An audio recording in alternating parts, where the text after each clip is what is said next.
বিয়ে করে না, প্রেমের পরে আর বিয়ে করে না, হাত পাগলা হয়ে গেছি গা, বুঝছেন। তখনই মনে করেন নিজেই চিনি না। প্রায় ১.৫ যুগ আগে একই মহল্লার নাম প্রকাশে অনিচ্ছুক এক প্রতিবেশীর সাথে প্রেমের সম্পর্কে জড়ান মিলন। সে থেকেই দুজনের মাঝে তৈরি হয় ভালোবাসার সম্পর্ক। স্বপ্ন দেখেন একসাথে ঘর বাঁধার, কথা ছিল বাকি জীবনটা কাটাবেন দুজন একসাথে। তবে তার ভালোবাসার মাঝে বাধা হয়ে দাঁড়ায় মেয়ের পরিবার। প্রিয়জনকে হারানোর বেদনা মেনে নিতে পারেনি তিনি, তাই তো এখনও তার স্মৃতি নিয়েই ফুটপাতে দিনরাত পার করছেন তিনি। আর দোষ তো আমারও ছিল, তাই না? ছোটোবেলা তো প্রেম করছি, তবে ওরও দোষ না, মা বাবার দোষ, ঠিক আছে?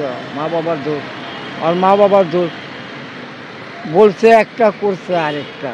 মিলন জানান, ভালোবাসা বিচ্ছেদের কয়েক বছর পার হলেও এখনো মাঝে মধ্যে কাকতালীয়ভাবে দেখা হয় তাদের। তবে তার এই পরিস্থিতির জন্য কাউকেই দায়ী করতে নারাজ এই ব্যর্থ প্রেমিক। এখনো কোনো মহল্লার ভিতরে দেখা হয়, কথা হয়, তাদের খালতো চাচতো বোন ঢাকায় তো। জানালেন বাকি জীবনটা তার স্মৃতি নিয়েই কাটিয়ে দিবেন। এ শহরে ভালোবাসায় বিচ্ছেদ হওয়া মিলনদের সংখ্যা কম নয়, যারা ভালোবাসার মান রাখতে গিয়ে বিসর্জন দিয়েছেন নিজের পুরোটা জীবন।